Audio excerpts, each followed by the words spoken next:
Okey, Assalamualaikum warahmatullahi taala wabarakatuh. Kita bertemu kembali dalam program Dengar Molek siri yang ke-9 pada hari ini, yang akan kita bincangkan topik yang biasa masyhur pada bulan Ramadan ni, iaitu game plastik hitam. InsyaAllah bersama dengan kita pada hari ini daripada Jabatan Hayat Agama Terengganu, iaitu yang berbahagia Fadil Ustaz Haji Aizi Saidi bin Abdul Aziz, yang merupakan Ketua Penolong Putrajaya bahagian penguatkuasaan. InsyaAllah untuk kita bincang, kita kupas mungkin ada pelaksanaan dan juga ada telah tangkapan dan sebagainya untuk memastikan bahawa ini tidak berluasa di negeri Terengganu. Kadang-kadang benda ni macam gurauan, tetapi walau bagaimanapun kita tak membudayakan benda tu di negeri Terengganu.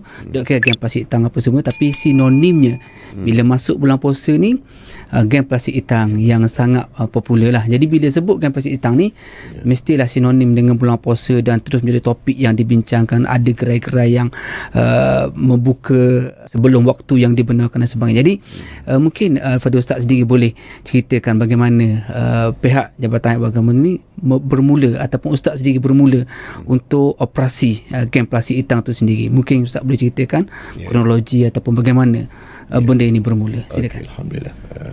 Okey, terima kasih pada pembicara kita pada pagi ini. Jadi sebagaimana dimaklumkanlah, untuk enforcement ataupun penguatkuasaan di bawah Jabatan Hayat Agama Terengganu untuk memastikan umat Islam di negeri Terengganu ini dapat melaksanakan ibadah puasa dengan sebaik-baiknya lah. Tidak melakukan sesuatu yang menjadi suatu kesalahan lah.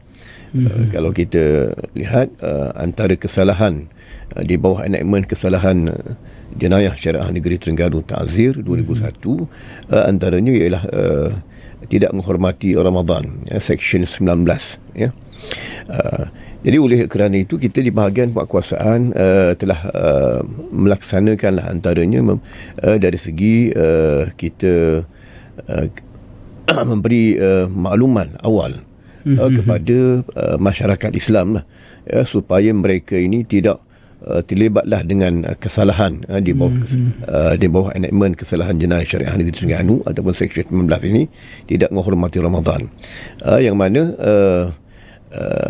antara kesalahan ini ialah apabila mana-mana orang Islam yang menjual ataupun membeli barangan masak ke, ataupun membeli barangan untuk dihisap, dimakan ataupun diminum di siang hari lah di bulan Ramadan, ianya merupakan suatu kesalahan lah, ya. Jadi maknanya dia terikat dengan undang-undang kita lah, undang Ta'zir, yang mana mereka ini akan didenda tidak melebihi RM3,000 ataupun 2 tahun penjara.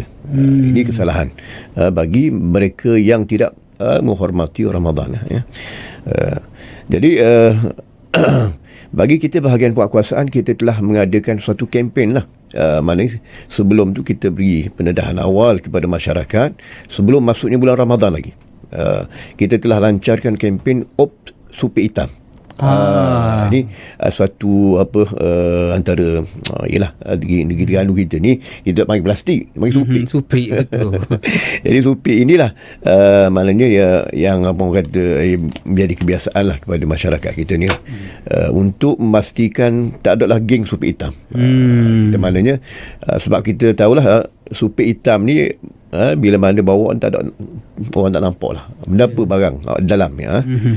Jadi benda ni biasanya sinonim dengan orang yang cuba untuk membawa sama ada barang-barang yang makanan dan sebagainya lah, ya. Jadi kita telah melancarkan kempen ini semua di semua peringkat lah, seperingkat daerah, daripada Besut sehinggalah ke Maman. Mana bermula pada awal sebelum Ramadan tiba baru ni lah, mana dalam 2 minggu sebelum Ramadan. Kemudian dalam peringkat keduanya, kita akan membuat segi pemantauan lah. Pemantauan di kawasan-kawasan tertentulah, khususnya di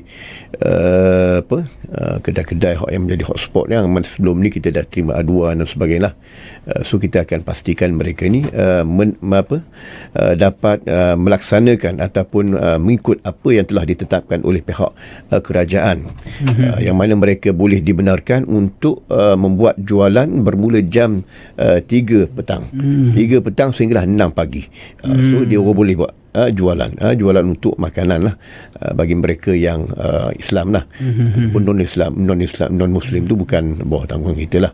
Mana kita kenakan tindakan undang-undang ini atas masyarakat Islam kita lah. Ya, okey, itu dia penyerahan yang diberikan oleh yang berbagi Al-Fadhil Ustaz berkenaan dengan bagaimana proses untuk pelaksanaan orang kata pertangkapan dan juga untuk kita memastikan bahawa program ini dapat sambutan dan juga dapat membanteraslah geng plastik hitam ni, bukan sahaja terus melaksanakan tangkapan dan sebagainya, tapi memberikan kesedaran daripada awal 2 minggu sebelum. Dan baru ni kita tengok dalam satu media sosial, kadang-kadang media sosial ni menjadi satu bencana juga kalau kita silap guna. Baru ni kan memanglah dia tu dalam pantang tak boleh berpuasa, tapi enactment dia menyebut berkenaan tidak menghormati Ramadan. Jadi kita sendiri kalau bulan puasa ni, kalau boleh kita kembalilah, cuba untuk mengembalikan diri kita kepada fitrah insani yang sebaik-baiknya lah. Kalau boleh orang tegur tu, dengar yang molek, insya-Allah.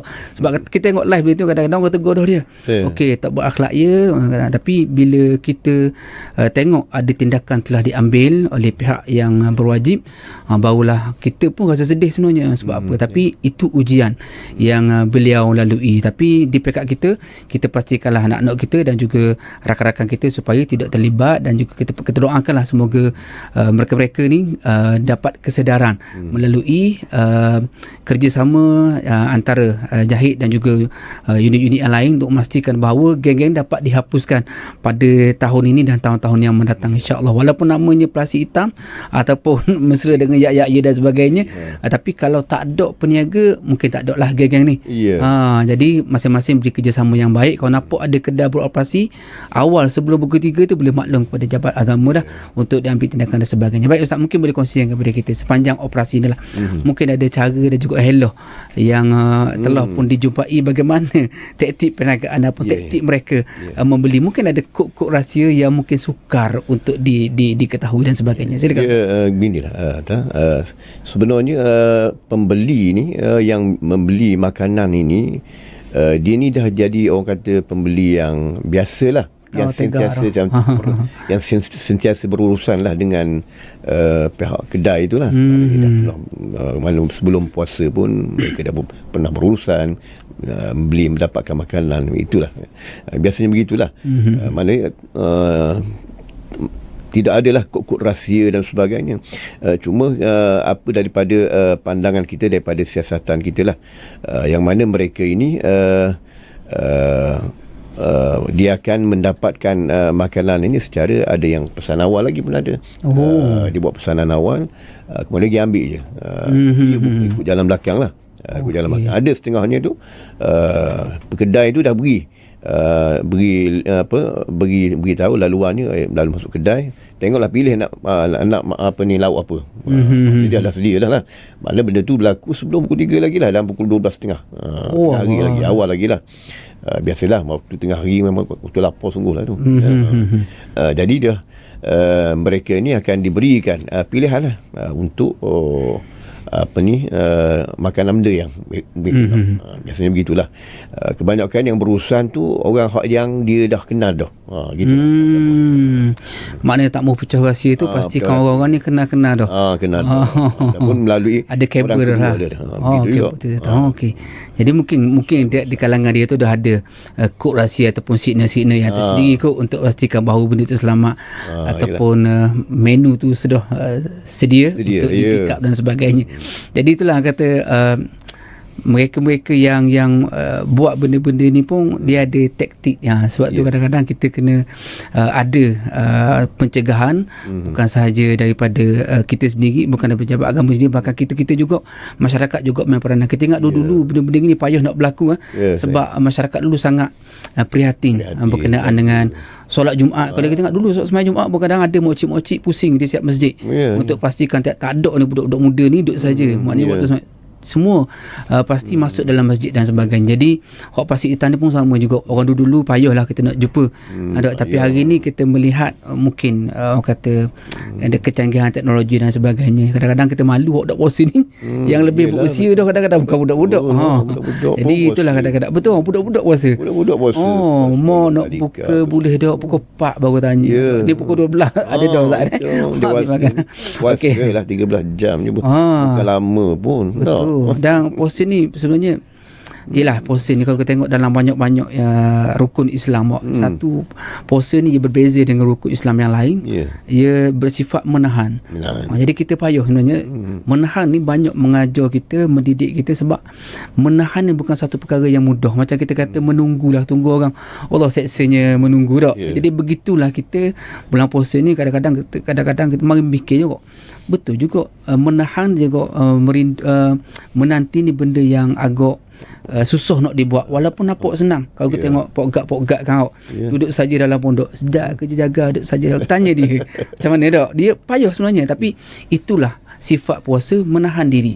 Jadi dia kena jaga dan sebagainya. Jadi kita pun sama, jaga pahala puasa kita, jaga tindak tanduk kita, dan juga masa itulah kita nak merasai bagaimana rakan-rakan kita, saudara mara kita yang di Palestin sedang diuji dan sebagainya, makan nang sampai terpaksa makan rupuk dan sebagainya. Kita sini alhamdulillah, maknanya kata buka puasa tu paling tidak khema jumpa lagi, kuih manis jumpa lagi, tapi buat apa lagi cari plastik hitam juga. Okey, baik. Mungkin Ustaz boleh cerita juga sepanjang operasi ni berada di lapangan, bagaimana orang kata operasi ni dijalankan dan bermula bagaimana, dan kaedah yang macam mana supaya mereka ni berhati-hati dan mereka pening pula untuk cari taktik yang lain pula. Mungkin silakan Ustaz. Okey, biasanya kita bila mana kita terima maklumat ataupun aduan awam lah, mana orang ramai akan memaklumkan pada kita bahawasanya ada permis-permis yang menjalankan aktiviti ni lah, yang menjual makanan kepada orang awam mana sebelum pukul 3 petang. Biasanya itulah. So kita akan buat risikan awal, kita akan buat risikan, pastikan benda tu kita pastikan dulu sama ada ataupun tidak. Pastikan. Maknanya kita akan bukan pergi sekali saja. Kita akan sentiasa buat rondaan lah, tengok cek ada dok, dan kita ada juga di antara pegawai-pegawai kita buat nyambaran juga. Mana kita pergi tanya gitulah. Mana ada jugalah. Dia nak kabur lah siapa. Ada betul. Mata-mata tu kena ada. Tapi nak royaknya bila terima aduan tu dok terus pergi lalu. Akan ada risikan, akan ada. Okey, maknanya bukan sembrono lah kita kata, sebab yalah kalau kita fikir tindakan yang diberikan ataupun yang dikenakan, hukuman yang dikenakan RM3,000 dan juga 2 tahun penjara. Bukan satu tempoh yang sekejap tu sebenarnya, dan bukan jumlah yang sedikit. Jadi kita harapkan mereka-mereka yang di luar sana yang ada geng ni kalau boleh berfikir panjang lah untuk menerobos garis yang telah pun ditetapkan oleh syariat dan juga kerajaan negeri itu sendiri, insya-Allah. Moga-moga kita dapat bersama-sama menyumbang untuk bangunkan negeri Terengganu ni yang sejahtera, yang aman. Jangan rosak negeri ni kerana kita, insya-Allah. Baik. Mungkin sambung lagi sikit. Boleh, sila. Dan kemudian bila mana kita dapat makluman awal, kita buat risikan, kita pastikan benda tu berlaku. Kemudian kita akan mengadakan satu operasi bersepadu lah. Bukan hanya di kalangan anggota bahagian penguasaan Jabatan Agama Terengganu, tapi juga melibatkan juga agensi lain, antaranya Kementerian Kesihatan lah, pejabat kesihatan daerah, untuk memastikan permis mereka tu bersih. mana tidak kotor dan sebagainya. Mana di bawah kementerian sendiri dia ada akta dia untuk setiap restoran yang kotor dan sebagainya, dia ada tindakan lah, ya. Kemudian pihak PBT lah, apabila mereka melanggar masa yang telah ditetapkan untuk membuat urusan jual beli ni. Jadi kita dah ada garis panduan akta dan sebagainya. Jadi masing-masing akan ambil posisi masing-masing lah. Jadi kesihatannya dan juga betul insya-Allah. Jadi kita doakanlah semoga diberikan kemudahan dan juga kesabaran lah pada mereka yang sedang berjuang untuk memastikan kita semua masyarakat ni dapat berpuasa bersama-sama. Bukan nak ambil tindakan sangat sebenarnya. Cuma nak suruh kita ni belajar untuk berpuasa.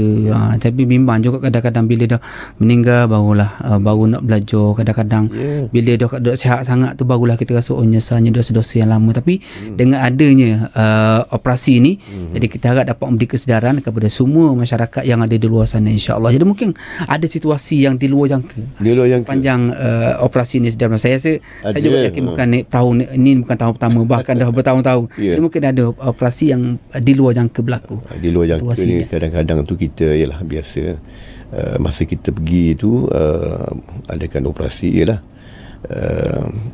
dari segi marah kita pun ada juga kan. Dan kita tengok juga ada dalam keadaan pembeli pun yang ada dok sedar pun ada kok. Dok jangka kita gigi tu ada yang dua kali dok makan pun ada. Ada dok pilih, ada dok milih-milih. Lepas tu lari bodoh gitu ke belakang. Tengok. Ada macam juga. Awak tak tahu gitu je. Tapi dia tak beli lagi. Dia mana tak ada transaksi lagi lah. Mana cuma kita tengok je. Ada juga. Lepas tu lari ke belakang. Lari. Okey. Maksudnya hak dok beli dak kena lah. Dak kena lah. Hak beli tu kena. Hak tengah minum air pun ada. Dalam kedai tu dia tertutup lagi lah. Dia nak berurusan melalui pintu belakang. Betul. Jadi dalam tu mungkin ada orang hak makan tu. Ada. Allah Rabbi. Jadi mungkin aku panggil apa, boleh kongsikanlah mungkin Ustaz tengok sendiri game pasir hitam ni, mana situasi yang kita kata yang bila masuk tu orang tahu. Jadi ada tak berlaku situasi yang di luar memang ada kelang kabut, luar kawalang, nak lari pun ada gitulah. Cuma sekarang ni kita dah standby lah dengan anggota kita untuk pastikan dia orang dah lari lah. Selain daripada Jabatan Haiwan Agama bahagian kekuasaan, ada terlibat dengan Jepam atau Jepam tak, KKM dengan ni lah PBT lah. PBT. Okey, baik PBT. Maksudnya ni yang terlibat untuk memastikan keadaan dapat dikawal dengan sebaiknya. Okey, baik. Bila mana operasi ni buat, macam mana reaksi peniaga ataupun orang awam nak tengah beli, terutama sekali peniaga lah, mesti dia terkejut lah dia. Kita mari tu dalam keadaan yalah, dia pun orang kata tahulah benda tu salah kan. Dia pasal terima lah hakikat maknanya. Kita akan keluarkan minta dihadir ke pejabat agama untuk ni lah, untuk siasatan apa dan untuk untuk dibicarakan di mahkamah. Dari sudut kerjasama tu macam mana? Kerjasama alhamdulillah okey. Maksudnya bila dah diberi surat tu, maksudnya dia orang kerjasama tu adil lah dan sebagainya. Okey, jadi kalau kerjasama molek tu mungkin ada tolak ansur lah kot, macam mana untuk memastikan. Cuma ginilah, kita bukan tolak ansur tu di mahkamah lah, malah ada segi mahkamah lah, sama ada nak mengurangkan dari segi itulah maksudnya itu atas mahkamah lah. Cuma kita dari segi pengawasan kita jalankan, maknanya dia mesti hadir dan diberi dengan kodok hadir maklumat. Dah hadir sebab dia akan itulah, dia akan ada susulan ni. Ada susulan ni. Sampailah arah di, kalau dah hadir memang kita akan keluarkan waran tangkap apa dan sebagainya. Ada juga jadi salah anggap, kadang-kadang nak perangkap orang dan sebagainya. Jadi macam mana Ustaz boleh clearkan salah faham ni dari sudut operasi ni? Sebab apa nak takak, sebab nak halang ni hak pribadi, hak individu. Jadi kebebasan individu. Jadi ada juga hak pandang kat situ. Jadi macam mana boleh jadikan kebebasan individu bila mana ianya ada menjadi suatu jenayah. Sekarang ni tidak menghormati Ramadan ini termasuk dalam anekma kesalahan jenayah syariah negeri Terengganu 2001 takzir. Jadi ia ni tak boleh dipandang ringan sebagai kesalahan individu semata-mata. Benda ni dia akan mengaitkan dengan kerajaan kita kita yang memerintah jugalah. Sebab itulah kita nak supaya masyarakat Islam kita ni dapat melaksanakan ibadah puasa ni dengan sebaik-baiknya. Tidak ada yang cuba untuk mengabaikan tuntutan puasa ini. Dan ia juga adalah suatu perkara yang menjadi rukun Islam kita lah, untuk menyempurnakan Islam kita, maka dengan antaranya adalah berpuasa. Kalau itu di manakah Islam kita? Tanpa kita melaksanakan ibadah puasa, tidak sempurna Islam kita. Sebab itulah kita nak jaga kerajaan, bukan hanya nak jaga keselesaan kamu semata-mata di negeri, di rakyat negeri Terengganu, bahkan nak pastikan kita ni adalah Islam yang sebenar gitu. Jadi di pihak bahagian penguatkuasaan dah diberikan amanah untuk kuat-kuasakan undang-undang yang telah pun ditetapkan. Jadi nak tak nak kena buat. Kalau tak kata duduk saja pula jadi kena buat. Jadi kadang-kadang kita rasa malu sebab kita ni umat Islam dah ejen ataupun dai yang secara tidak langsung untuk memastikan menggambarkan keindahan Islam itu sendiri. Kita tengok dulu ada seorang muallaf, saya ingatlah, Datuk Dr. Faik Rafi pernah cerita bagaimana bila dia nak masuk Islam tu reaksi daripada mak ataupun ayah dia, apa nak masuk Islam, buat orang Islam ni nipu. Dia cerita dah satu kuliah dulu sebelum ni, dia kata sebab apa nipu, sebab waktu bulan puasa orang Islam makan belakang rumah dia. Jadi benda-benda ni kadang boleh menimbulkan satu persepsi yang dok comel lah kepada Islam itu sendiri. Jadi ada mungkin yang jawab, dia kata dok kita makan dalam kedai tertutup, kita rasa tertutup, tapi mungkin masyarakat di luar sana dapat melihat secara langsung ataupun tidak langsung aktiviti kita yang haram ni, macam kita sebut tadi lah, mungkin dalam kereta, dalam teksi dan sebagainya. Jadi kadang-kadang kita rasa aib pada orang Islam.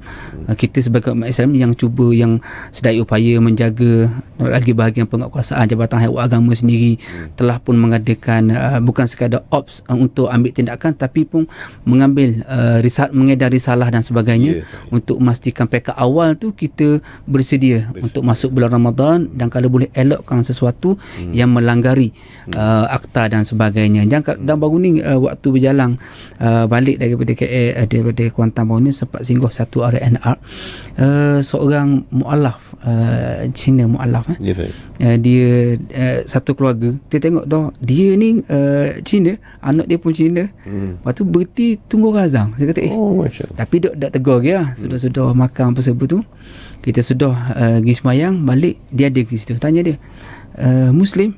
Dia kata Muslim. Dia kata orang kata buat berapa tahun dah? 17 tahun. Jadi anak pun Muslim dah. Nak wayaknya kadang-kadang waktu buka puasa tu 7.25 dia kata takut kata sebab tak dengar azan, dia anak tu tak ada azan kan. Kita kata betul dah 7.25 jam saya biasa tepat dah kalau Terengganu lah. Lepas tu dia kata tak apa, tunggu seminit ni. Dengan kita tunggu seminit ni 7.26 baru makan. Dia nak kabarnya dia orang mualaf sangat menjaga. Jadi kalau kita orang Islam, sayang kalau kita tidak menghargai anugerah Ramadan yang Allah Ta'ala berikan kepada kita. Kadang-kadang orang mak ayah meninggal, adik-beradik meninggal sebelum Ramadan, menangis.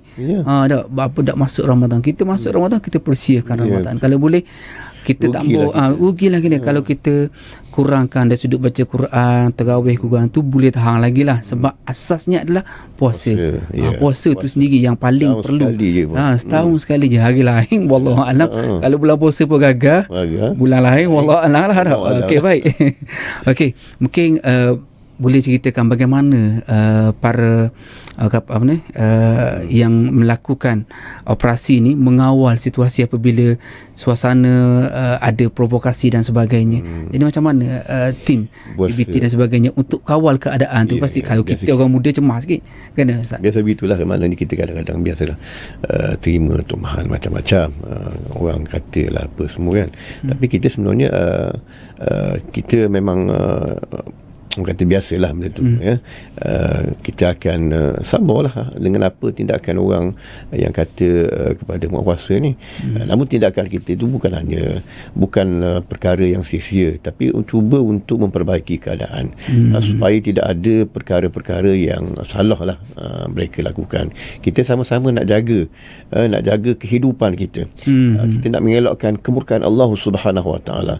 Sebab kita bimbang dengan kesalahan seorang saja buat perkara maksiat, orang lain yang terima terima balasan Allah Subhanahu Wa Taala. Sama-sama jaga gitulah.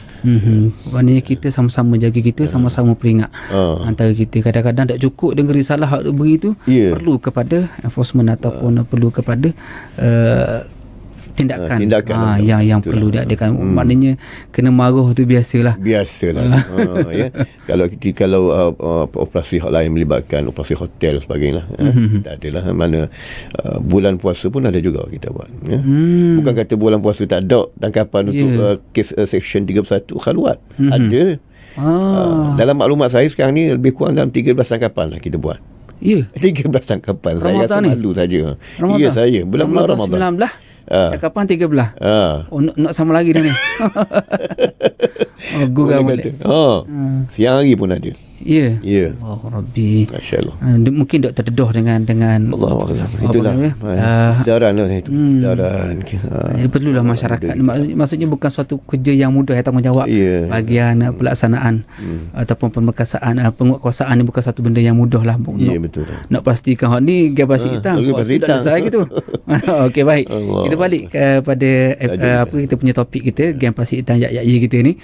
Kalau sebelum ni biasalah dalam semua dalam gok retoh dan sebagainya, tapi sekarang dah macam beralih kepada pot-pot lain pula. Jadi pot yang macam mana biasa kalau boleh dikongsikan? Biasanya pot-pot ni dia kita ada yang atas kubur pun ada. Ada sebelum ni ialah dalam semua sekarang ni atas kubur pun jadi ada. Kemudian pot-pot dia ni ada yang di kedai non muslim lah. Dia tak segan, tak malu masuk kedai non muslim untuk mendapatkan makanan yang oleh kerana dok puasa ni sanggup masuk. Ada juga. Dan ada juga yang buat order lah, pakai Foodpanda dan sebagainya. Pergi makan patah pun ada juga gitu. Ada setari tu. Pot-pot tu ialah biasanya di kedai-kedai non-muslim lah ada. Maknanya tahu dah kedai-kedai muslim ni mungkin dah jadi orang panggil berapa kawasan-kawasan yang diperhatikan. Kita sebenarnya kita nak makan kedai non-muslim rasa tak kamuk. Ya pula betul dah. Bulan puasa ke tak puasa pun lagi. Bagi orang yang yalah kurang kesedaran, kurang iman dia. Dia rasa benda ni tak ada kisah bagi dia. Itulah kadang-kadang kesian pada sebahagian rumah kita. Dia tak ada konsep halal lah. Tak ada. Mana kalau kita dipikir kot dia marah dulu. Mana kalau tak ada sangat barulah kita boleh pergi. Tapi nak pergi pun tengok dulu keadaan dia punya sijil halal dan sebagainya tu. Tapi kadang-kadang masyarakat hari ni nak buat kan, dia punya ujian Allah Ta'ala bagi ke dia. Gitu. Tapi itulah perlunya sokongan daripada semua masyarakat untuk pastikan bahawa mereka ni dapat disedorkan daripada lena mereka yang kabur dengan kata hakikat sebenar kehidupan tu. Jadi kadang-kadang manusia ni dia hidup tu terlalu suka sangat sehingga kan kadang-kadang dah ingat dah impian ataupun matlamat asal dia dihidupkan. Macam Ustaz Kabur tadi lah, kadang kita ngaku Islam tapi rukun kita compang-camping. Jadi mana kesempurnaan kita? Ni kalau kita cerita hok tak ada anak lagi, bila hok jadi ayah dah, macam mana kita nak berdepan dengan anak kita yang kadang-kadang anak puasa kita tak puasa, malu juga kita. Kadang-kadang kita sendiri pun kadang-kadang sakit pun bila orang yang uzur sekalipun dibenarkan lah makan di siang hari, tapi nusuk-nusuk lah bahasa orang kata jangan terbuka. Macam kita buat tadi, sebab enakmen ni jelas sebut tidak menghormati Ramadan. Maksudnya Ramadan ni bulan, maksud Ramadan sini lah mereka orang Islam ni yang berpuasa. Kita jangan buka, jangan tunjuk depan dia dan sebagainya. Kalau boleh kita belajarlah, kalau boleh, sebab itulah agama ataupun ilmu agama ni kita boleh ambil mana-mana sekarang. Kalau tak payah sangat, YouTube pun boleh untuk dapatkan ilmu berkenaan dengan puasa dan sebagainya. Dan anak-anak kalau nampak ayah-ayah ataupun ayah nampak anak-anak ni gelagak dia kurang sikit, nampak macam gepelek sikit tu, kalau boleh pantaulah, ambil tindakan. Jangan harap kepada penguatkuasaan daripada jabatan agama saja. Kita bimbang kadang-kadang daripada rumah dia melarat ke tempat lain, sebab kadang-kadang bila tak ada pengawasan kita di rumah ni, jumpa geng-geng dia pula balik sekolah dan sebagainya. Kita dulu masa kecil dulu pun memang ada jugalah nakal-nakal bawah tu dulu dah. Tapi doa sampai bagi kedai non-muslim dan sebagainya, mencari-cari habis hangat buat telang yang tu tengah komo telah. Tapi mana tak ada mana budak-budak gigi, tak ada gigi kita tu tak ada. Tapi hak umur 50, 60, 70 hak tu gigi. Ada hak kapiah pun ada. Dari sikap kita tua dah lah bocil tu lah, tapi tak tahulah macam mana dia punya. Ini kita kira luar jangka juga. Luar jangka juga. Pergi kedai mamak tu, pergi roti canai. Ada. Mungkin sebelum puasa tu nak kau canai sangat dah kau. Carilah ke bulan puasa Allah nak bagaimana. Jadi itulah kita kata antara orang kata yang kita boleh kongsikan pada saat ini. Kembali selepas ini untuk kita tanyakan banyak lagi persoalan kepada Fadil Ustaz Haji Aizi Saidi kita, insya-Allah bagaimana penguatkuasaan ini dijalankan dan juga serbuan yang diadakan sepanjang Ramadan, bukan tahun ini saja, tahun-tahun sebelum ni, untuk memastikan bahawa game Pasir Hitam ni dapat kita selesaikan secara menyeluruh, insya-Allah. Kembali selepas ni dalam Dengar Molek, insya-Allah.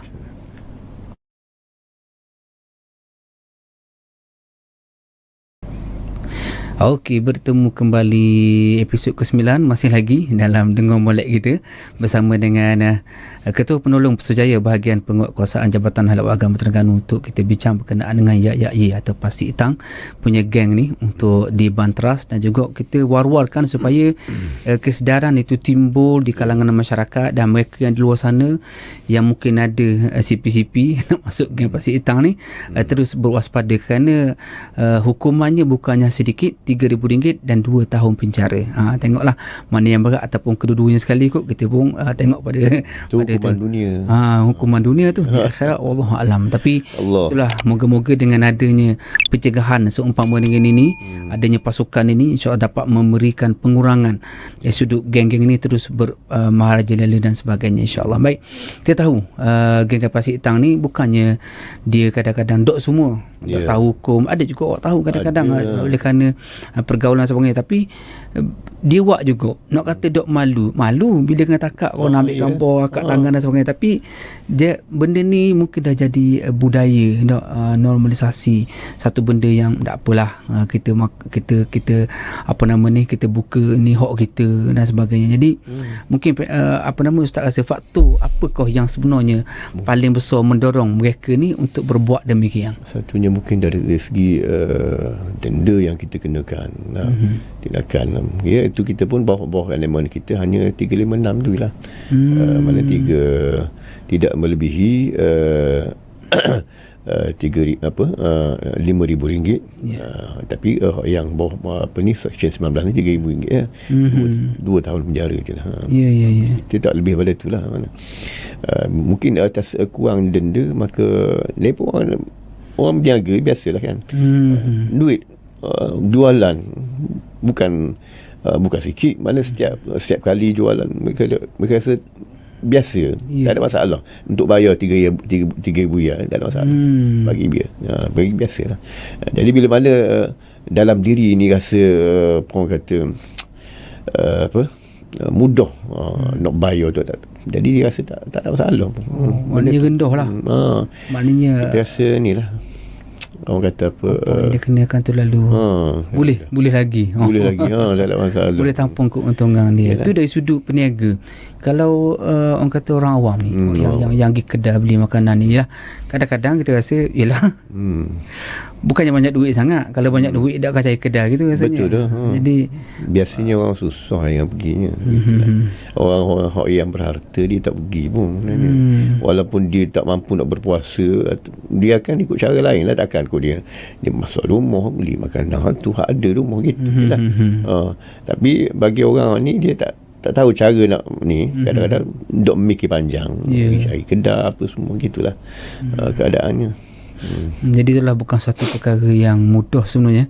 Kita ni mungkin Allah Ta'ala berilah kita di kekuatan untuk kita berpuasa dan juga mentaati dan sebagainya. Tapi itulah golongan ni, kalau boleh kita sama-sama fikir apakah yang menjadi orang kata pendorong yang boleh kita banteras, ataupun kalau kita kata kurang faham, mungkin boleh mereka ni mengambil tindakan untuk mempertingkatkan lagi lah, supaya mereka ni sedar dan faham berkenaan dengan hukum dan sebagainya.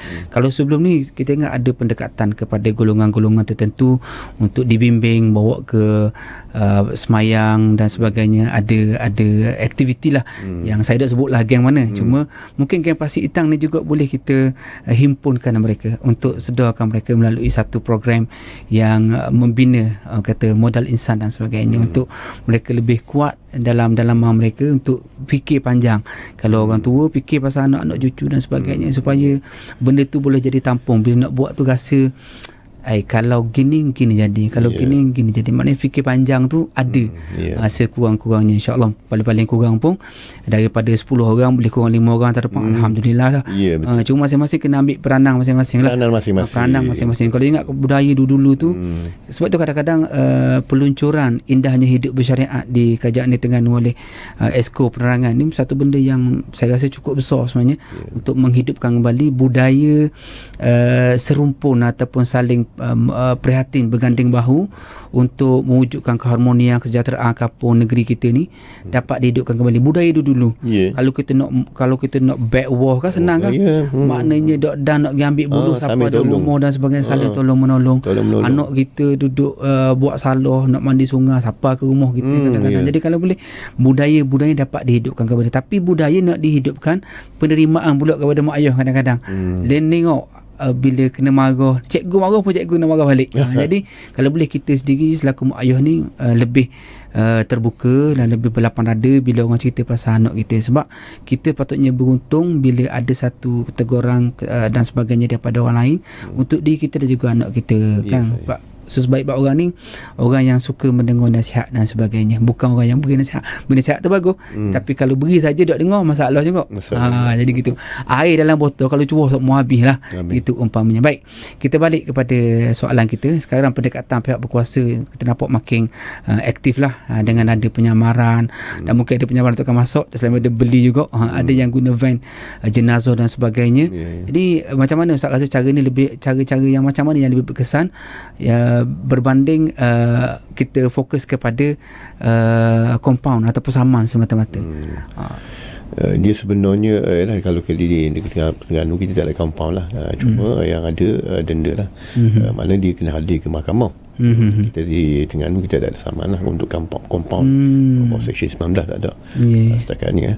Cuma mereka kena, bila mana melibatkan kesalahan, dia akan hadir ke mahkamah lah. Dan di mahkamah tu pun sendiri pun biasanya hakim akan beritahu juga. Pada dia akan torture sikit, sudah bosa apa semua, biasalah tu. Yang sebagaimana kita dengar sebelum ni. Dan dia akan kenakan denda lah. Setakat ni denda pun tak adalah yang sampai RM3,000, tak ada lagi. RM1,500 gitulah, RM2,000. Kecuali orang melibatkan kesalahan-kesalahan maksiat dan sebagainya adalah. Okey, baik. Kalau dulu kita kata kalau kena takak tu masuk dalam bank tu sekapung tu lah tahu. Sekarang kalau kena, mungkin kita kata sekapung, bukan senegeri, bahkan se-Malaysia. Bahkan dunia kadang-kadang tahu dah. Zaman viral lah. Nak buat anak duduk luar negara pun tengok juga. Jadi makna-makna kata kalau apakah kaedah viral ni boleh menimbulkan rasa takut, jadi pandangan Ustaz macam mana? Rasa benda ni pandangan Ustaz mengurangkan dia boleh juga benda tu boleh mengurangkan. Kadang-kadang dia boleh jadi suatu aib seorang tu, kita kena jaga. Salah dia kan. Setuju. Kita nak mengaibkan dia pula, dia akan tindakan atas dia tu sebenarnya tak betul lah. Kita membuka ruang-ruang untuk orang kutuk dia apa semua. Bukan kita nak kutuk dia, bukan. Kita nak didik dia sebenarnya. Itu tujuan kita, supaya dia tidak melakukan kesalahan ni pada masa akan datang. Tu saja. Kalau kita maksudnya sekarang ni ialah kalau timbul-timbul kata-kata salah faham dengan pencegahan ni, maksudnya adanya tangkapan dan sebagainya, bukan nak mengaibkan siapa-siapa, bukan nak tapi untuk mendidik masyarakat. Yang paling utama sekali Ustaz ni. Tak ada pun yang kita viralkan. Kita viral tunjuk muka tu, tak ada. Sekadar angka semata-mata. Kaitan hak bawah ni kita buat tangkapan untuk solat Jumaat, tak ada pun kita sebut nama orang ni, orang ni, tak ada pun. Mana kita dah tangkapan 6 orang telah ditangkap di di Ibu Sungai Ibu ni. Oleh kerana tak sembahyang Jumaat. Kita kabut bila kalangan sajalah. Itu saja. Dan hak yang kisah berlaku hak yang sebatan itu tak ada pun kita tunjuk muka. Kita tak ada pun. Mana kita tak mahu benda tu. Cuma kita nak beri kesedaran pada orang bahawasanya beginilah keadaan tindakan undang-undang yang telah dilaksanakan di negeri Terengganu. Ini syariat undang-undang yang ada. Ya. Untuk mengaibkan orang tak sama sekali lah. Tak ada.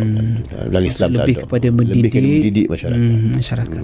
Sebab kita nak masyarakat Terengganu ni masyarakat yang beriman, kita katakan. Sebab apabila masyarakat tu beriman, sebuah negeri tu insya-Allah barakat Allah Taala turun dari langit dan juga bumi. Insya-Allah tu yang kita nak sebenarnya.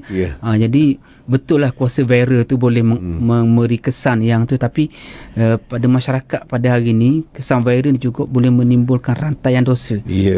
Jadi dengan kritikan dan sebagainya. Untuk ramah hakim sekarang ni dalam ramah tu hakim dalam media sosial dan sebagainya. Sedangkan kita sendiri jangan mudah sangat mengukur orang. Sebab ialah guru-guru kita pernah pesan bahawa sikap perangai sesuatu yang tak molek tu umpama pakaian. Hari ni kita pakai, besok orang lain pula pakai. Jadi kita bimbang masa orang pakai tu sedang kita kata.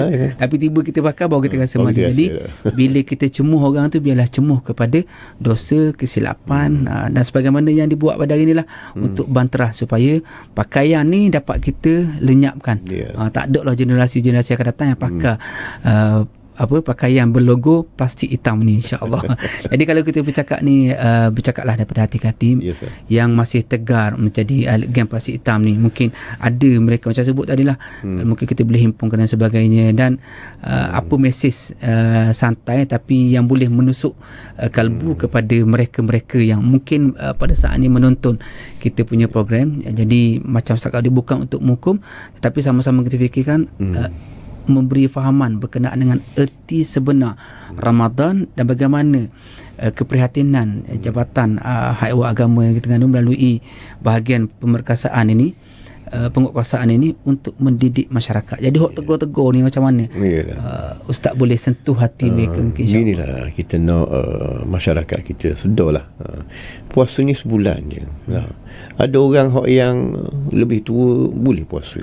Kanak-kanak pun boleh puasa. Sedangkan kita ni orang yang ada kekuatan, ada keupayaan, tak boleh nak melaksanakan ibadah puasa. Rasanya malu kita dengan Allah Ta'ala. Allah Ta'ala beri rezeki pada kita. Setiap hari kita boleh bergerak, kita boleh buat kerja dan sebagainya. Semuanya adalah kehendak Allah Subhanahu Wa Ta'ala. Semuanya daripada Allah Subhanahu Wa Ta'ala. Tapi untuk kita melaksanakan perintah dia, malunya kita dengan Tuhan. Banyaknya terlalu banyaknya nikmat yang Tuhan beri, kita tak boleh nak laksanakan perkara yang Allah Ta'ala perintah pada kita. Kita rasa malu dengan Tuhan. Dengan manusia tu kita mungkin tak rasa malu, tapi dengan Allah Ta'ala lah. Sebab kita ni adalah daripada Allah, dan kepada Allah Ta'ala juga kita akan kembali. Itulah. Ingat gitulah. Kita ni bukan makhluk yang tercipta secara tidak sengaja, tetapi dicipta dengan ada matlamatnya yang tersendiri. Jadi kita kaji balik mana matlamat hidup kita dan sejauh mana keredaan Allah bersama dengan kita ataupun tidak. Kadang-kadang kita dapat duit banyak, kadang-kadang kerja siang malam bagi petang, tapi berkat tu tak ada. Jadi berkat ni sama dengan Ramadan tadi lah. Kalau kita nak kata contoh waktu sahur tak nampak, tapi pada sahur tu ada berkat. Sebab tu kalau boleh kita ambil waktu berkat tu untuk kita bersahur, kita makan ke minum ke rumah, tak kisahlah. Yang paling penting waktu yang berkat tu moga-moga dapat menyuntik hati kita. Mungkin sebelum ni kita payah nak puasa, tapi dengan sahur ni insya-Allah memberikan kemudahan, bukan makanan tu tapi waktu sahur yang berkat. Tambah pula Ramadan tu ada keberkatan dan rahmat. Kalau kita tengok sendiri pun perjalanan Ramadan yang diagihkan, walaupun ada pertikaian dan sebagainya, tapi kalau tengok ketiga-tiga terangkum dalam Ramadan tapi dibahagikan 10 tu. Kita tengok sendiri rahmat Ramadan pada awal 10 tu masjid ramai. Tapi dah masuk yang kedua tu, maksudnya maghfirah tu, kategori maghfirah tu orang dah pakai kurang sikit, 15 ke atas tu kurang lagi. Nak masuk pembebasan daripada api neraka tu lagi kurang. Nak royaknya bahawa rahmat ni ramai kan nak. Ya. Tapi keampunan ramai juga kan nak. Tapi kedekut. Minta orang mudah, minta maaf hamba dia. Tapi nak maaf orang apa ya. Tapi Allah Taala beri ruang, kita tengoklah diri kita macam mana. Kalau kita menghargai ruang yang Allah Taala berikan dalam skop maghfirah dalam Ramadan ataupun kita kedekut untuk sumbangkan tenaga kita, solat witir paling kurang solat tarawih paling kurang 8 rakaat, mungkin di situ kita dapat lihat bagaimana diri kita terkalung ataupun tidak dengan redha Allah Subhanahu Wa Taala. Baik, ini kita nak cerita berkenaan dengan halangan. Tak ada harapan, Ustaz setuh dah berkenaan dengan harapan kepada masyarakat di luar sana. Mereka punya tegur ni, kalau boleh insafi dirilah. Tengoklah bila maknanya kata ada setengah orang rumah kata pergi kubur kata mari dah dan sebagainya, doa malu kan nak cucu dan sebagainya. Nilai diri kita, muhasabah diri kita. Tapi hari ni ada halangan pula. Hak dok ikut pot-pot ni dia ada pula kaedah order melalui food panda dan sebagainya. Jadi kita nak tahu kekangan yang dihadapi oleh bahagian penguasaan ni, nak halang macam mana. Ya. Gini kita untuk kes berkaitan dengan penghantaran makanan kan melalui anda dan sebagainya lah, mana-mana jalan lah pesanan secara online biasanya kita bila mana kita dapat aduan kes-kes begini, biasanya kita akan kita akan pergi ke kedai itulah. Sebab di kedai tu dia ada alat dia punya tu, kita boleh check transaksi yang masuk makanan yang dipesan lah. Biasanya begitulah. Payah juga lah Ustaz. Payah juga kadang-kadang tu, payah juga. Sebab hak order tu jauh. Ya. Cari kedai pula tak? Cari kedai pula ya. Itu antara halangan kita lah. Benda-benda begini kadang jadi suatu kata apa, banyak benda lah yang perlu kita pelajari lah daripada mereka-mereka khususnya daripada PDRM lah, untuk kita belajar teknik bagaimana untuk kita dapatkan pembuktian dengan kesalahan-kesalahan ini. Ya. Waktu situ pula terlibat dengan akta masing-masing. Ya betul. Akta masing-masing pula kita pun tak ada secara online ni, kita masih belum tu lagi. Itu antara kekangan yang besar lah oleh untuk penguasaan kepada geng plastik hitam ni. Tapi walau bagaimanapun dia mari dalam bukanlah plastik hitam, kadang-kadang beg merah, beg hijau. Payah juga. Tapi geng boleh sebut geng plastik hitam, orang tahu dah. Marilah kalau beg merah, beg pink, beg hijau dan sebagainya, tetaplah kamu tu dalam kategori geng plastik hitam. Jadi setiap kali bulan puasa ni memang geng plastik hitam ni memang sinonim, sehingga kan buat cerita ya dan sebagainya. Jadi benda-benda gini kalau tak tengoklah, benda ni macam gurawang sebenarnya. Tapi mungkinlah boleh menjadi satu suasana yang kita kata menormalisasi dosa tu. Mana kata akhir sekali masyarakat kata alah tak apa je geng plastik hitam. Lama-kelamaan Ustaz nampak benda ni bahaya tak kepada masyarakat pada hari ni? Ya, satu benda yang orang kata bagi orang yang tak ada iman memanglah tapi kalau ada orang yang ada kesedaran, dia akan merasakan benda ni salah malah. Dia akan tahu. Cuma benda tu dia akan datang daripada diri seseorang lah, kesedaran daripada yang timbul.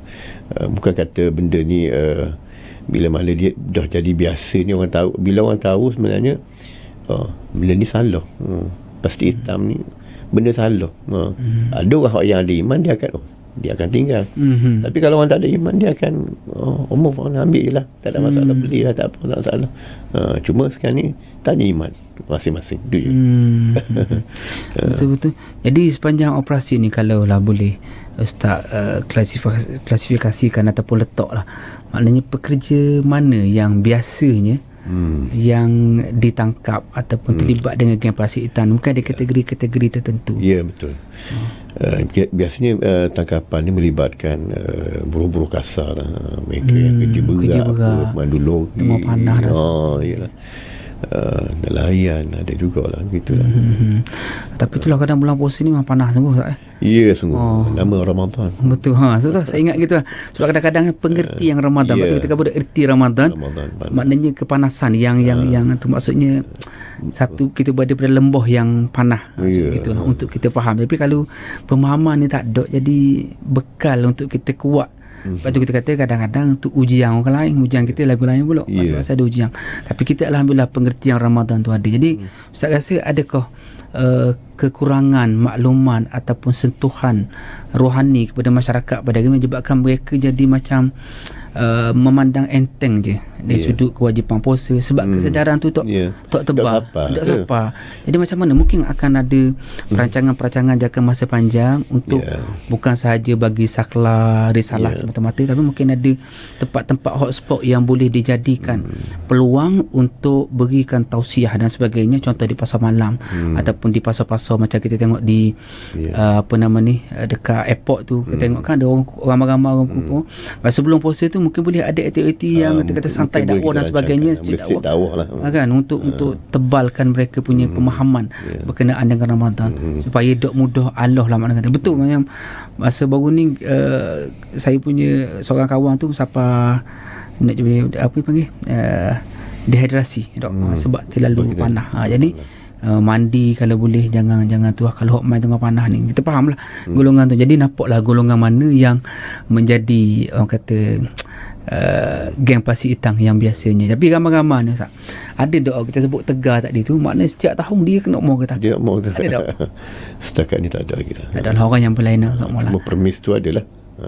Premis. Premis hak yang jual tu kita pastikan ada hak yang maknanya dia akur dengan tindakan undang-undang tu. Ada yang masih dijual juga pun ada. Dia rasa untung bulan puasa ni boleh untung banyak. Keuntungan tu banyak. Jadi dia ada jugalah, dan kita beri, setelah kita beri beri teguran, baru dia sedar, okey, dia tinggal di mana dia tak tu buat lah. Mana kesalahan tu kalau boleh kekerapan tu ada lebih dari 3 kali. Tak ada orang yang sama, tak ada. Maksudnya alhamdulillah, maksudnya dia respon lah, maksudnya teguran yang diberikan oleh agama dan sebagainya. Maksudnya kita boleh kata dari sudut hukuman yang dikenakan RM3,000 ni 2 tahun penjara ni beri kesan yang agak besar jugalah sebenarnya. Sebab dah tidak berlaku pengulangan sampai 3 kali tu, kira okey lah. Maknanya cuma mana tidak ada lah sifat orang yang ni, khususnya dia benda ni kalau tak ada orang menjual, tak ada orang membeli sebenarnya. Cuma sekarang ni kita kekangan kita nak jaga orang yang menjual ni. Maknanya fokus yang menjual. Bila dia tak jual, tak ada orang yang beli.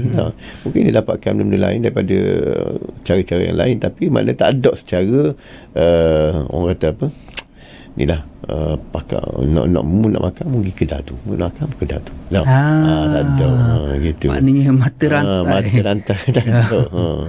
Tak ada lah. Itulah nak cugong benda ni dah. Mula apa perut beri kedai ni, kedai. Jadi maknanya dah kedai tu dah tutup, tak ada operasi, selamat ni. Selamat. Tak ada lah. Okey, betul kok Ustaz tu, betul. Jadi mungkin Ustaz boleh kongsikan dari sudut penambahbaikan yang dilakukan dari tahun ke tahun untuk memastikan bahawa kualiti gerak kerja ataupun operasi yang dijalankan ni sentiasa dapat mengurangkan ataupun mencapai objektif lah. Yalah.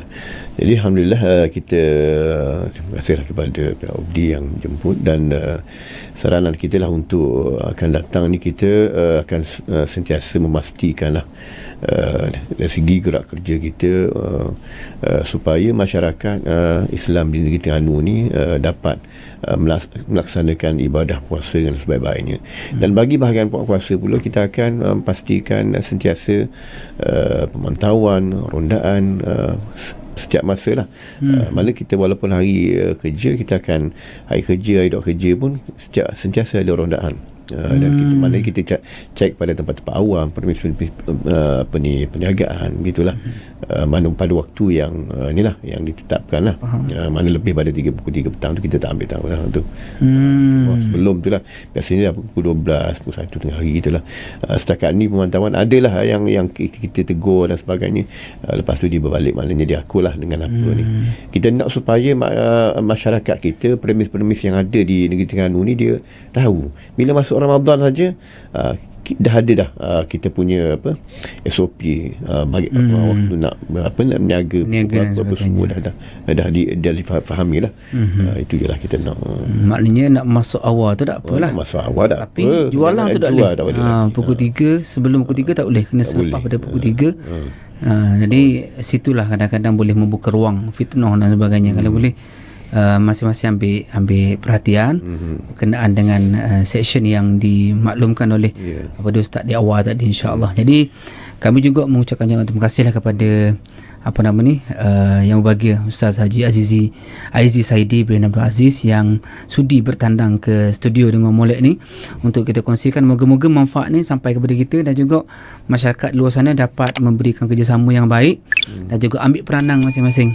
Jangan hanya menunggu penguatkuasa semata-mata info kepada penguatkuasa ataupun Jabatan Dakwah Agama itu sendiri. Mungkin kalau kita tahu boleh direct je insya-Allah untuk mereka melakukan siasatan dan sebagainya untuk diambil tindakan jika sekiranya berlaku betul section yang disebut tidak menghormati Ramadan itu sendiri, insya-Allah. Jadi kerjasama daripada seluruh pada penonton, seluruh masyarakat yang Terengganu amatlah diharapkan, insya-Allah. Jadi sekali lagi terima kasih kepada Ketua Penolong Pesuruhjaya bahagian penguatkuasaan dan Jabatan Dakwah Agama Negeri Terengganu atas kesudian untuk bersama-sama kita, insya-Allah.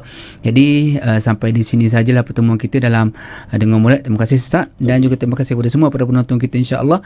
Yang baik daripada Allah Subhanahu Wa Taala, kurang lemah daripada kelemahan diri saya sendiri. Anda ada tujuh kata terlepas bicara dan terguris dan sebagainya, ampun maaf dipinta. Tidak ada lain tidak bukan adalah sekadar untuk mendidik jiwa kita sama kita, dan kita harapkan negeri Terengganu terus berada dalam landasan mardhatillah, insya-Allah. Assalamualaikum warahmatullahi wabarakatuh sekali lagi. Assalamualaikum.